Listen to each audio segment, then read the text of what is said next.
the Lord here is the main character of this story. He managed all of the craziness of their lives and their stories and brought them here that they could love, that they could look at each other and see a reflection of God. How beautiful you are. How attractive, Jesus, are you. If what we find here is beautiful and delightful and lovely, how much more so are you? What a gift it would be to come here and to see in JJ and Mariah and their love a reflection of how delightful God is, and to let that stir our hearts.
So beautiful. Ready? Also, I want to share with you a little fruit of my prayer, and the word that just kept coming very strongly to my heart was delight. I delight in very many ways. Because when we delight in something, and I usually think of if you're delighting in something, it's usually like a little cute baby, that's like smiling there, kind of fat. It's like you delight in the baby, a sunset, chocolate cake, stuff like that. You like delight in that. Kind of captures your attention. It's like other things are going on and it's just like, oh. And I think the first way in which I sense delight here in this chapel, in this church today, is just delight on behalf of everybody here for you two. There's a great purity, there's a great holiness, there's just a great simplicity and joy about you that is so attractive. It makes it so easy for, I think, all of us to delight in you. You're doing great because you're making the Lord a part of your life. So you're putting him at the center and you're saying, if we're going to do this thing, if we're going to become saints together, if we're going to die to ourselves to love the other person, we need God. Not just need him, we want him because we're in love with him. And then kind of the second layer, I suppose you could put it, of delight is the delight that I think you guys have for each other. And this is so evident to me, and I think anyone that spends time with you. You sound beautiful. Thank you. You look very handsome. Thank you. I got two of them. My handwriting is so horrible. If you can't write your writing, you can just ad-lib. Okay, I'll just do that. Dear Miracle Hintz, make me better every day. And I can't wait to spend the rest of my life with you and grow old and run to heaven and or briskly walk, because I don't run. I don't either. I'm here to support you both physically, emotionally, and spiritually. Beep, beep. And maybe one day we'll get our forklift licenses. That'd be cool. I, John Joseph, take you, Mariah, to be my wife. I, Mariah, take you, John Joseph, to be my husband. I promise to be faithful to you in good times and in bad. In sickness and in health. And to love you, to honor you all the days of my life. All the days of my life.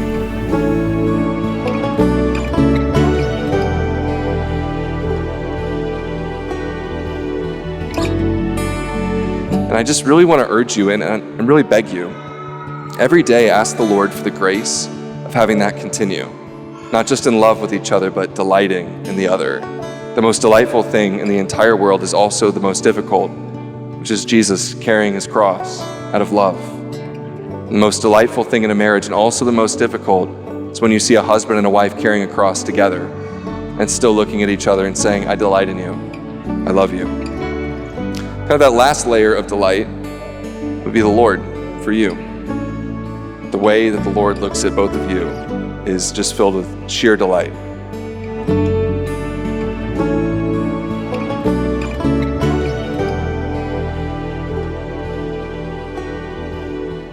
I love you for all the reasons, both unknown and known to everyone else. I love all the little things you do for me and all the things you do for others.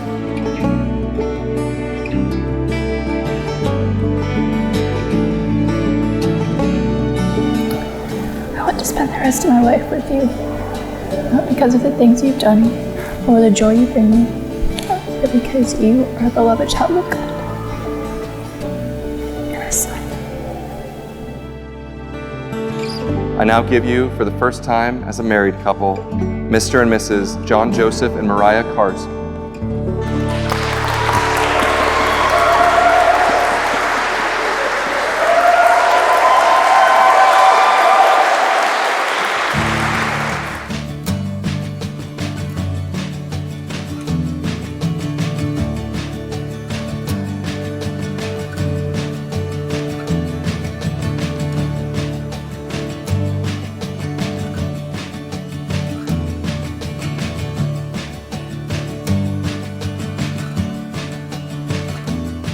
John Joseph, I'm sorry to say that I have a picture in my room. We've both gone way downhill, all right?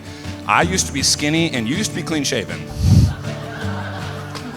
If Mariah and JJ have taught me anything, it's that coincidence does not exist. The pandemic happened, and what I thought was us being ripped away from our biggest support systems, by coincidence, God was bringing Mariah closer to her biggest support system. What I've watched you guys grow into is a stoicism that's been implanted because of the virtues that you've both grown up with. When things get tough, lean on that and lean on the covenant of the Eucharist when you renew your faith each time you go to Mass. You guys are both spiritual soulmates, emotional soulmates. John Joseph has been, throughout our entire relationship, both a big brother and a friend to me, and I cannot be more thankful for you and everything. And I sit here looking at you with your beautiful, beautiful bride right there. And I'm so excited to get to know the future that you and Mariah have. I'm so excited to get to know Mariah better. While there will be many surprises thrown at you throughout the course of your marriage, none of them will be coincidence. God has a plan for how you will handle all of them. St. Thomas Aquinas, Pray for us. St. Michael the Archangel. pray for us. Our Lady of Guadalupe. Pray for us. Times like these, it come and go, so let this feeling grow. Finally see what we've always known, so let this feeling grow. Yeah.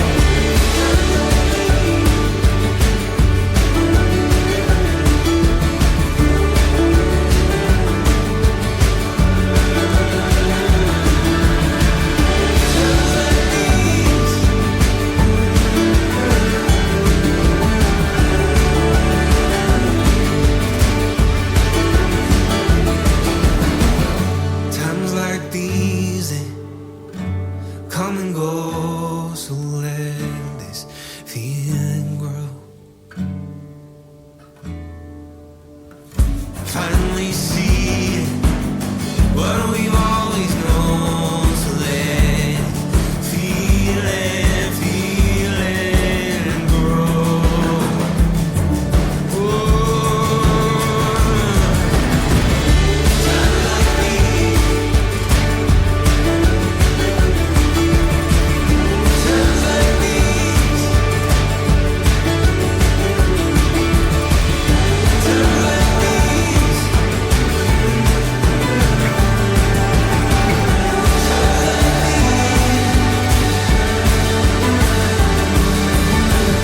Times like these, times like these.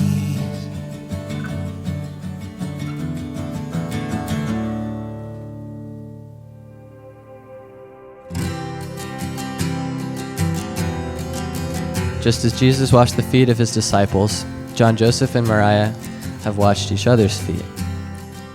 This sign is an echo of the commitment they have made to lay down their lives for each other in the most holy sacrament of marriage until death parts them. They have committed to a lifetime of willing the good of the other and to helping one another along the path to heaven. John Joseph and Mariah humbly ask for your continued thoughts, prayers, and support as they begin their married life together.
I care so deeply for your soul and commit to running the race to heaven with you. Sorry. To Jesus, through Mary,